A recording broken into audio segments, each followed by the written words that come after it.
భారీగా గంజాయిని తరలిస్తున్న లారీని పోలీసులు పట్టుకున్న ఘటన భద్రాద్రి కొత్తగూడెం జిల్లా అశ్వారావుపేటలో జరిగింది. గంజాయి తరలిస్తున్నట్లుగా పక్కా సమాచారంతో పోలీసులు తనిఖీలు చేపట్టారు. లారీకి వివిధ భాగాలలో రహస్య అరలు అమర్చి వాటిలో పెద్ద మొత్తంలో 216 గంజాయి ప్యాకెట్స్ ను గుర్తించి స్వాధీనం చేసుకున్నారు. పట్టుబడిన గంజాయి విలువ సుమారుగా 2,31,87,000 ఉంటుందని పోలీసులు చెప్పారు. అలాగే రవాణా చేసిన లారీని కూడా స్వాధీనం చేసుకున్నట్లుగా వెల్లడించారు.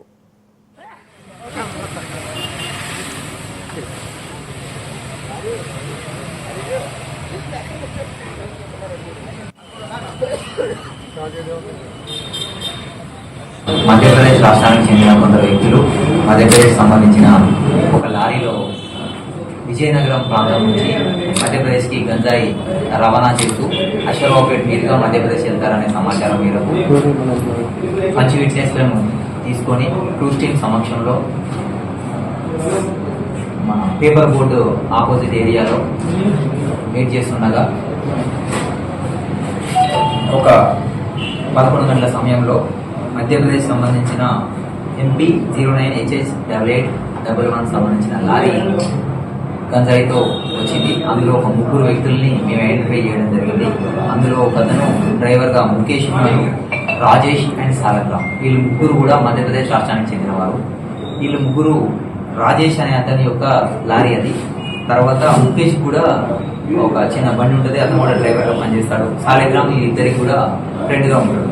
ఈ ముఖేష్ అనే వ్యక్తికి ఠాకూర్ అనే వ్యక్తి ఫోన్లో పరిచయం అవుతాడు. పరిచయం అయిన తర్వాత శంకర్ సింగ్ అనే వ్యక్తి ద్వారా ఠాకూర్ పరిచయం అవుతాడు ఫోన్లో. ఠాకూర్ వీళ్ళకి ఒక డీల్ ఇస్తాడు, మేము మీకు ఒక 5 లక్షల రూపాయలు ఇస్తాం, ఇమీడియట్గా మీరు విజయనగరం నుంచి ఇక్కడికి మధ్యప్రదేశ్ తీసుకొచ్చి ఈ గంజాయిని మాకు సప్లై చేయాలి. మీకు అక్కడ సోమనాథ్ అనే వ్యక్తి, ఒరిస్సాకు సంబంధించిన సోమనాథ్ అనే వ్యక్తి దీన్ని సప్లై చేస్తారని చెప్పడం జరిగింది.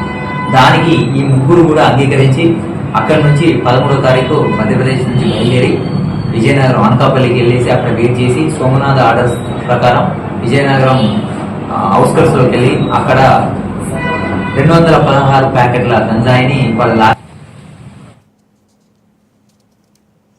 రాజ్యాంగ పరిరక్షణ ప్రతి